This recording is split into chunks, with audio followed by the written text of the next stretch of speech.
என்னப்பா தம்பி போறா? ஃப்ரெண்ட்ஸோட வெளியே போயிடுறான். சொல்லாத கொள்ளாத போறேன்னா ஃப்ரெண்ட்ஸோட வெளியே போயிடுறா என்ன விஷயம் என்ன? ஏதோ இந்திக்காரன் வந்துக்கிறான், அவனுக்கு தான் தமிழ் தெரியா, நீ இங்கிலீஷ் பேச வாங்கி கொடுத்துட்டு போ. வெளியே போயிட்டு வரமா தம்பி கூட சொல்லுவான். தம்பி கூட தம்பியை வாங்க சொல்றதுக்கு ஒன்னது நான் படிக்க வச்சான். ஃப்ரெண்ட்ஸ் கூப்பிடுறோம் அர்ஜென்ட் வாங்கிட்டு வரல தம்பி கூட வாங்கி சொல்லலாம்.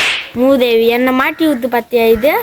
இப்ப வாங்கி ஊத்துறடி போல புடப்பாங்கட்ட பிய போது முடி இப்படி பார்க்க போற. பை வாட் திஸ் பிரிட்ஜிட் white rupees? Sir, this 950 only.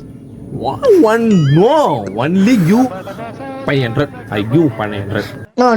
No sir, it's not fair. அத்தது எப்படியோ நம்மள தான் கூப்பிடுவாங்க. நம்ம எதுக்கோ கூகுள் அக்கா கிட்ட கேட்டு வச்சுக்கலாம்.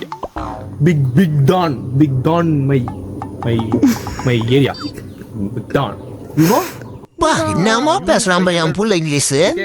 கத்தியா குத்த இங்கிலீஷ் மேல படி வச்சுட்டு நான் போல பரவாயில்ல. Job I give money, mom give money. You only 500. அம்மா அவனுக்கே ஒன்றும் தெரியாது, அவனே கொரோனா பாஸ். இரு நான் வாங்கி தரேன். சி எடைய போ. Excuse me sir, can you give this for 600? இந்த ஜென்ம தோஷம் எதுக்கு கிடக்குற அசியமா இல்ல? வீட்ட கண்ண குத்தி என்னோட மல்ல கட்டிய மாறி கண்மணி ஏன் கண்மணி